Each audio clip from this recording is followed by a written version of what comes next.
Bonjour à tous et un grand merci pour ce que vous savez. On ne parle plus aujourd'hui de l'Ukraine. Et pour cause, le conflit tourne à la Bérésina. Frappe intense de l'artillerie russe, assaut immédiat, effondrement des unités ukrainiennes avec leur reddition, retrait tactique pour faire sortir les unités ukrainiennes de leur zone de défense, les laminer comme à Kharkov en rase campagne, progression vers Odessa, la partie sud qui fournit près de la moitié aujourd'hui du gaz ukrainien, la mer d'Azov, la mer Noire dorénavant quasiment sous contrôle russe. La Russie, vous voyez, est en train de remporter une victoire sur l'Occident en matière politique, économique et surtout militaire. Ce que confirment du reste deux experts de renom, l'ancien officier du renseignement de l'ONU en Irak et information corroborée également par un général français de renom. Et lorsque Poutine affirmait que la question de l'Ukraine était une question existentielle, il fallait le croire. Il ira donc jusqu'au bout. Il l'a dit le 24 février. Il ne s'agit pas aujourd'hui de s'emparer de l'Ukraine, ni moins de l'occuper, encore moins de la détruire, mais démilitariser l'Ukraine, dénazifier ce pays qui est gangréné par son président et ceux qu'il représente derrière.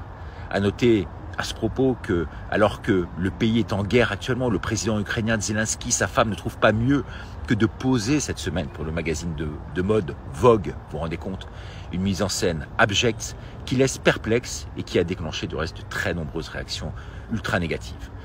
Quant à l'Union européenne, eh bien, ces élites ont compris aujourd'hui que la Russie, avec ses ressources naturelles, son immense superficie, sa situation septentrionale, devait être, pour le coup, maîtrisée, sous contrôle.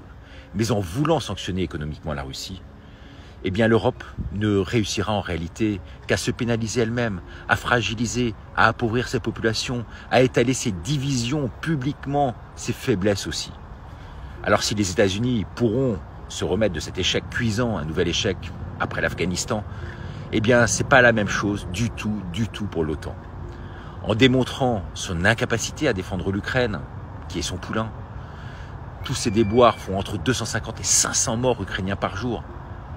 Sa complète inutilité derrière tout cela, sinon pour n'ensevelir que des budgets colossaux, eh bien l'OTAN signera tôt ou tard son arrêt de mort.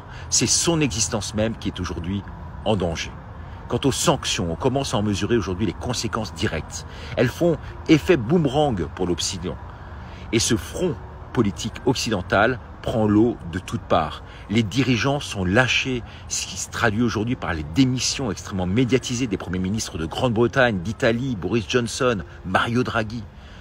Macron suivra très bientôt. Il est fort à parier. Il est encore tenu par l'Allemagne et les États-Unis qui nous aiment, nous, affaiblis, mais cela va durer combien de temps ? Alors, pour finir maintenant, parce que la minute dépasse, juste deux choses. D'abord, le slavophilisme, vous savez, ce sentiment de supériorité morale des Russes, notamment face à l'Occident, aux valeurs complètement délitées aujourd'hui. C'était déjà à l'époque dans le cri du cœur de Solzhenitsyn. C'était devant les étudiants de Harvard en 78. Non, disait-il, je ne prendrai pas votre société américaine comme modèle pour la transformation de la mienne. Un capitalisme désormais vert, connecté, qui nous conduit tout droit vers cette barbarie.